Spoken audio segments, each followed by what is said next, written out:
इस मूवी में हम 8 लोगों की कहानी देखेंगे कि कैसे वो मर जाते हैं या फिर उनको मारा जाता है। तो डे 1 यानी कि पहला दिन शुरू होता है। कहानी के शुरू में हम एक आदमी को देखते हैं जो एक्टर बनना चाहता था और वो डायरेक्टर के पास ऑडिशन देने आया हुआ था। अब उस डायरेक्टर के साथ जो लड़की काम करती थी वो उस आदमी को बुलाने आती है। जब ये आदमी डायरेक्टर के पास जाता है तो वो उसको बताता है कि तुम्हारा एक रोल है, तुम्हारा एक रोल ऑफिसर का है और मुझे ऐसी एक्टिंग करके दिखाओ कि तुम जैसे एक सचमुच पुलिस ऑफिसर हो। अब वो आदमी जब एक्टिंग करता है तो शर्मा रहा था। डायरेक्टर उससे कहता है मुझे नहीं लगता तुम्हें एक्टिंग आती है और ये कहकर वो मना कर देता है। कहता है तुम इस फिल्म में काम नहीं कर सकते। अब वो आदमी जो वहाँ से जाने वाला था उसको एक एक्टर की तस्वीर मिलती है। वो उसको उठाकर अपने साथ एक बार में ले जाता है। जो वो उधर शराब पीता है तो उसको नशा हो गया था और वो तस्वीर जो साथ लाया था अब उस आदमी को देखता है जो तस्वीर में था। ऐसा लगता है कि वो उससे बातें कर रहा है। Don't let that bastard. तस्वीर में बोलने वाला आदमी उसको कहता है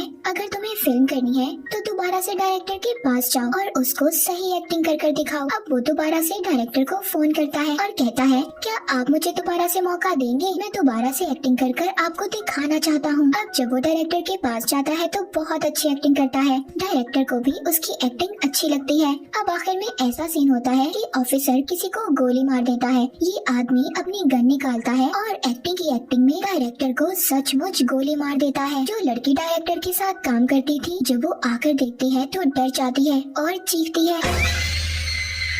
अब डे 2 यानी हमें दूसरे दिन की कहानी दिखाई जाती है। अब वो लड़की बहुत ज्यादा खुश थी। डायरेक्टर के साथ जो काम करती थी वो अपनी दोस्त को फोन करती है और कहती है मैं बहुत खुश हूँ, मेरा बॉस मर गया है, अब सारी कंपनी मेरी है, उसका सारा काम मैं संभालूंगी। वो अपनी दोस्त को उस आदमी के बारे में भी बताती है जिसने उसके बॉस यानी डायरेक्टर को मार दिया था। अब उस लड़की की दोस्त कहती है, वो उससे कहती है कि मैं उस आदमी से मिलना चाहती हूँ। अब वो उस आदमी का उससे राब्ता करवाती है। वो जब उस लड़की की दोस्त घर जाता है तो उस लड़की की दोस्त उस आदमी से कहती है मैंने सुना है तुम्हें एक्टिंग बहुत अच्छी आती है, मैं भी सीखना चाहती हूँ। मगर वो आदमी तो उस लड़की को भी मारना चाहता था जैसे उसने डायरेक्टर को मारा। वो लड़की कहती है मैं तुमसे एक्टिंग क्लासेस लेना चाहती हूँ पर उससे पहले तुम्हें मेरे साथ शराब पीनी होगी। अब जब वो आदमी उस लड़की के साथ शराब पीता है तो बेहोश हो जाता है और जब उसको होश आता है तो वो बेड से बंधा हुआ था और लड़की उसके ऊपर बैठी थी जो उससे कहती है मुझे भूख लगी हुई है और तुम मेरा खाना हो जो बहुत ही मजेदार है। ये कहकर वो बहुत ही बड़े कीड़े में बदल जाती है और उस आदमी को खा जाती है।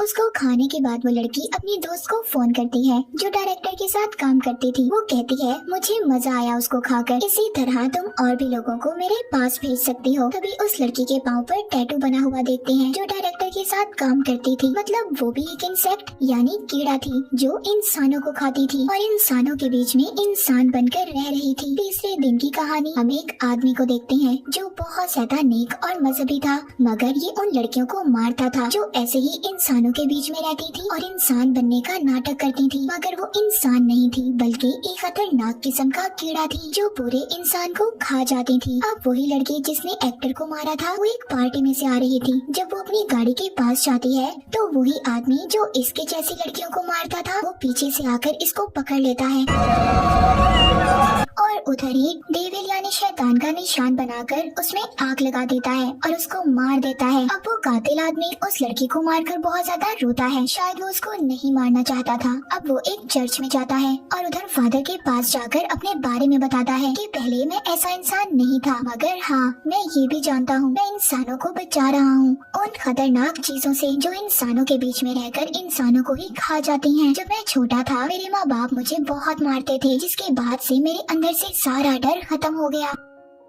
अब वहाँ पर फादर उसको कहते हैं फिक्र मत करो सब ठीक हो जाएगा। जब वो फादर की तरफ देखता है तो वो शैतान में बदल जाता है, मतलब कि वो खुद एक शैतान था। डे 4 यानी चौथे दिन की कहानी दिखाई जाती है। वही आदमी जो कीड़े में बदलने वाली लड़कियों को मारता था वो सड़क पर एक लड़की का पीछा कर रहा था और अचानक से एक आदमी गाड़ी से उतरता है और उसको बेहोश कर अपने घर ले जाता है। वो कातिल आदमी जो लड़कियों को मारता था वो उस आदमी से पूछता है कि तुम मुझे यहाँ क्यों लेकर आए हो। I don't understand this. What is this shit? वो कहता है है मैं तुम पर बहुत दिन से नजर रख रहा था। मैं जानता हूँ तुम मासूम लड़कियों को मारते हो। वो कातिल आदमी कहता है मैंने किसी को नहीं मारा। जब वो आदमी उसको बिजली के झटके देता है तो वो कातिल आदमी सारी सच्चाई बता देता है। कहता है हाँ मैंने ही सबको मारा है, पर तुम मुझे यहाँ क्यों लेकर आए हो। अब वो आदमी जो इसको अगवा कर लाया था वो अपनी कहानी सुनाता है। वो कहता है मैंने अपनी बीवी से वादा किया था मैं हमेशा उसका ख्याल रखूंगा और उसको जो भी जरूरत होगी उसको पूरा करने की कोशिश करूंगा। वो पूछता है तुम्हारी बीवी कहाँ पर है और मुझे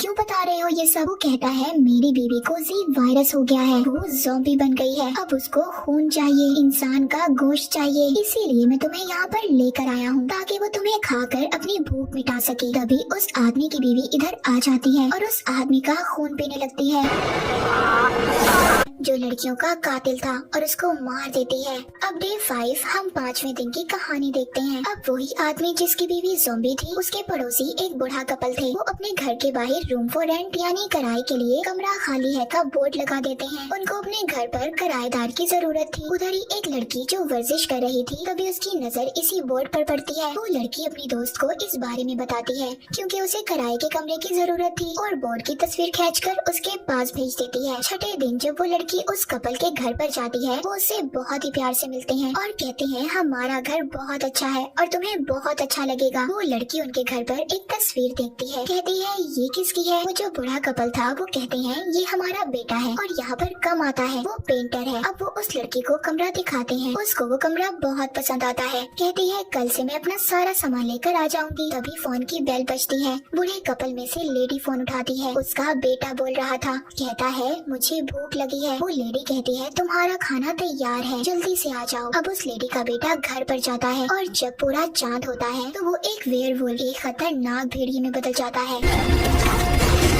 यहाँ पर हमें पता चलता है कि उनका बेटा एक भेड़िया था। अब वो अपने घर की बेल बजाता है तो वो लड़की जो घर देखने आई हुई थी कहती है मैं जाती हूँ दरवाजा खोलने। जब वो दरवाजा खोलती है तो उसके सामने खतरनाक भेड़िया खड़ा था। वो लड़की देखकर बहुत ज्यादा डर जाती है मगर भेड़िया उस लड़की को खा जाता है। अगले दिन वो कपल दोबारा से रूम फॉर रेंट का बोर्ड लगाते हैं। इसका मतलब ये था कि हर रोज वो ऐसा ही करते थे और जो भी इनके घर आता था वो अपने बेटे को खिला दिया करते थे ताकि उनके बेटे की भूख मिट सके।